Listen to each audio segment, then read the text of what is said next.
নমস্কাৰ মই আজি উচ্চতৰ মাধ্যমিক দ্বিতীয় বৰ্ষৰ ছাত্ৰ ছাত্ৰীসকলৰ বাবে এটা বিষয় আগবঢ়াইছো যেটো হৈছে গণিতৰ মৌল কক্ষ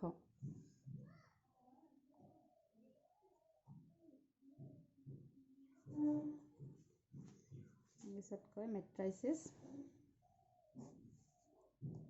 এই মৌল কক্ষ গণিত শাস্ত্ৰৰ এটা খুব গুৰুত্বপূৰ্ণ অংগ খুব প্ৰয়োজনীয় বিষয় ইয়াক ব্যৱসায় বাণিজ্য বা বিজ্ঞানৰ বিভিন্ন শাখাতো ইয়াৰ বহুল প্ৰয়োগ আছে আমি এটা প্ৰথম শিকো মৌল কক্ষ কি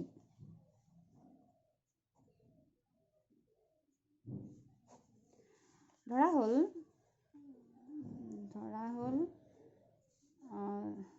সুমন ৰিয়া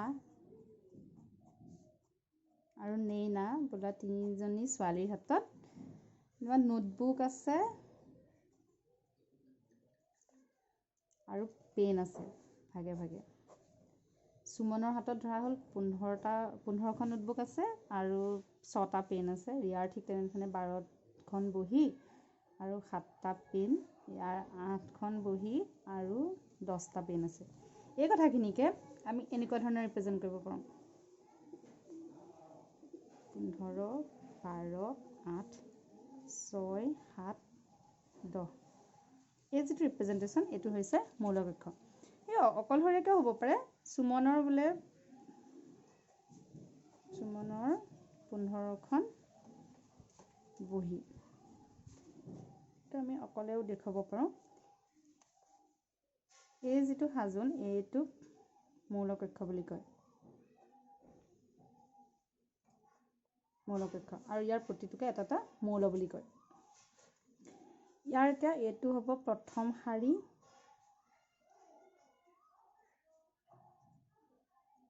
দ্বিতীয় শাৰী তৃতীয় শাৰী ঠিক তেনেধৰণে এইটো হ'ব ফাৰ্ষ্ট স্তম্ভ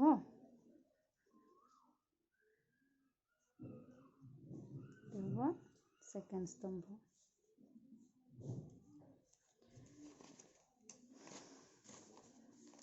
আৰু আমি এনেকৈ হ'ব পাৰে কেতিয়াবা এনেকৈ হ'ব পাৰে বোলে 1 8 4 2 হ'ব পাৰে ইয়াত শাৰী আছে এটা দুটা তিনটা চাৰিটা শাৰী আৰু এটা স্তম্ভ বা এনেকৈ হ'ব পাৰে 1 8 4 2 ইয়াত শাৰী এটা কিন্তু স্তম্ভ চাৰিটা তাৰ পিছত আহিলে কি মৌল কক্ষ এটাৰ ঘাত মৌল কক্ষৰ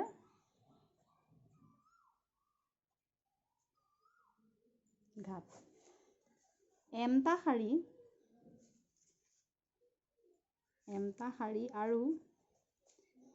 এনটা স্তম্ভৰ মৌল কক্ষক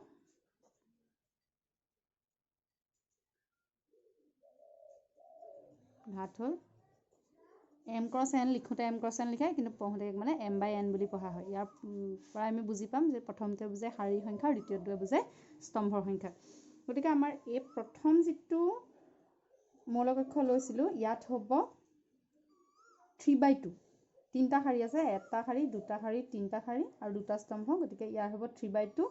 এটো হ'ব তেনেকে 1 2 3 4 4/1 এনেকে লিখে এটো হ'ব 1/4 এটো হ'ব 3/2 এটা যদি আমি mটা শাৰী আৰু nটা স্তম্ভৰ মৌল কক্ষ এটা লিখিব গলে খুজো তাক লিখিব লাগিব এনেকুৱা ধৰণে a11 a12 a13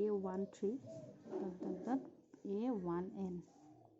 a21 মই বুজাই আছো কিয় এনে ধৰণে লিখা হয় a22 a23 a2n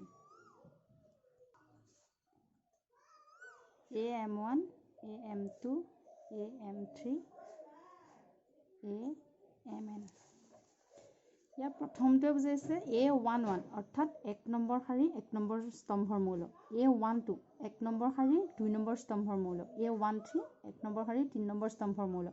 যিহেতু m/n বুলি কৈছো অৰ্থাৎ nটা স্তম্ভ আছে গতিকে nটা স্তম্ভ তো ইয়াৰ প্ৰথম শাৰীৰ n নম্বৰ স্তম্ভৰ মৌল তাৰমানে a1n ঠিক তেনেধৰণে 2 নম্বৰ শাৰীৰ প্ৰথম মৌল 21 2 2 2 3 2n এক্সেক্টলি কি হ'বগে যে m নম্বৰ শাৰী প্ৰথম মৌল m1 m2 m3 mn এটা m/n যদি এটা মেট্ৰিক্সৰ ঘাত হয় তেতিয়াহ'লে তাৰ টোটেল মৌলৰ সংখ্যা টোটেল এলিমেন্টছ হ'ব mn টা টোটেল এলিমেন্টছ mn টা এটো আমাৰ সাধাৰণতে বৰফলাৰ আখৰে সূচোৱা হয় a is equal to এনে ধৰণে যদি লিখা হয় ইয়াক শৰ্টকে এই ধৰণেও লিখা হয় a I j m/n অৰ্থাৎ এটো চলকৰ নিচিনা হৈছে ই ঘূৰিব এটোৰ ওপৰত ভিত্তি কৰি I j এ 1 1 যেনেকে 1 2 যেনেকে এটোক I j বুলি যদি ৰিপ্ৰেজেন্ট কৰো I এ বুজাইছে শাৰী সংখ্যা আৰু j এ বুজাইছে স্তম্ভৰ সংখ্যা ইয়াত I ভ্যালু হ'ব ম্যাক্সিমাম কিমান লৈকে যাব পাৰে m লৈকে যাব পাৰে গতিকে I ভ্যালু হ'ব 1 ৰ পৰা যেহেতু m লৈকে যাব পাৰে গতিকে 1 less than equal to I less than equal to m ঠিক তেনে ধৰণে j ভ্যালু ম্যাক্সিমাম n হ'ব পাৰে 1 less than equal to j less than equal to n আৰু এই I j বিলাক কি সংখ্যা স্বাভাৱিক সংখ্যা গতিকে I j belongs to n ঠিক আছে যে নিশ্চয় তোমালোকে হয়তো অলপ হলেও বুজি পাইছা এতিয়া আমাৰ কিতাপত এটা উদাহৰণ আছে আমি উদাহৰণটো যদি চাওঁ যে তিনিটা প্ৰতিষ্ঠান 1 2 and 3 পুৰুষ আৰু মহিলা কৰ্মচাৰীৰ তথ্য দিয়া হৈছে যে 1 নম্বৰ প্ৰতিষ্ঠান 2 নম্বৰ প্ৰতিষ্ঠান 3 নম্বৰ প্ৰতিষ্ঠান এনেধৰণে পুৰুষ কৰ্মচাৰী মহিলা কৰ্মচাৰী 30 25 25 31 27 26 ইয়াৰ পৰা আমি ততালিকে চাই পেলাই ক'ব পাৰিম যে 2 নম্বৰ প্ৰতিষ্ঠানটোত মহিলা কৰ্মচাৰীৰ সংখ্যা কিমান বুলি সুধিলে আমি পটককে চাই ক'ব পাৰিম যে 2 নম্বৰ প্ৰতিষ্ঠানটোত মহিলা কৰ্মচাৰী তাৰমানে 2 নম্বৰ প্ৰতিষ্ঠানটোলৈ আহিব লাগিব আৰু মহিলা কৰ্মচাৰী ঘৰটোলৈ আহিব লাগিব আহি পেলাই আমি দেখা পাম যে 31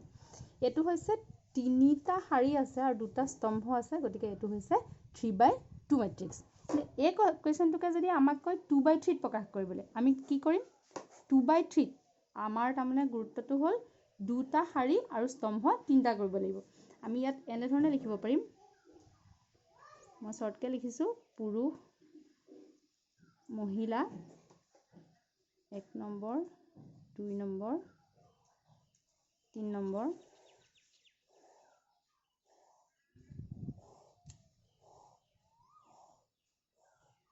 1 নম্বৰ হ'ল 30 25 27 25 31 26 এই বস্তুটো এতিয়া আমাৰ 2/3 গুছি যাব 30 25 27 25 31 26 2/3 তাৰ পিছত এটা কোৱেশ্চন হ'ল যে এটা মৌল কক্ষৰ যদি এত কোৱেশ্চনটো আছে এটা মৌল কক্ষৰ যদি মৌলৰ সংখ্যা 8 হয় এটা আমাৰ কথা হ'ল কি ইয়াত এইবিলাকক মৌল বুলি কয় ইয়াত 2/3 গতিকে 3 দুগুণ 6 ম্যাক্সিমাম বুলি নহয় 3 দুগুণ 6 মানে 6টাই থাকিব মৌল এটা দুটা তিনটা চাৰিটা পাঁচটা ছটা এতিয়া যদি আমাক সোধে যে 8টা মৌল আছে 8টা মৌল থাকিব পৰা মৌল কক্ষৰ সম্ভৱপৰ ঘাত কি হ'ব পাৰে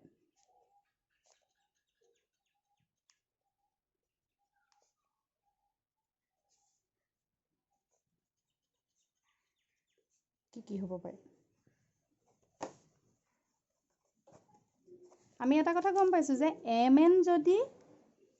m/n যদি ঘাত হয় তেতিয়াহলে তাত থকা মৌলৰ সংখ্যা mn টা অৰ্থাৎ ইয়াত যদি 8টা মৌল পাবলৈ হয় আমি উলিয়াব লাগিব 8 সংখ্যাটো পাব পৰা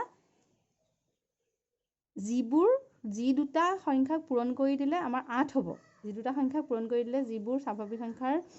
ক্ৰমিক জোৰ পূৰণ কৰি দিলে আসলতে 8 হ'ব সেই সংখ্যাবোৰ আমাক উলিয়াবলৈ কৈছে এতিয়া 8 আমি কি ধৰণে পাম 8 is equal to আমি এটা পাব পাৰো 1 into 8 8 is equal to 8 into 1 8 is equal to 2 into 4 8 is equal to 4 into 2 গতিকে সম্ভৱপৰ ঘাত হ'ব এটা হ'ব 1/8 অৰ্থাৎ এটা শাৰী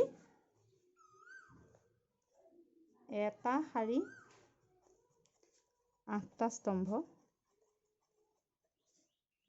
8 1 মানে হ'ব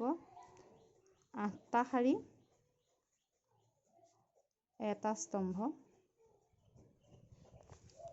4:2 মানে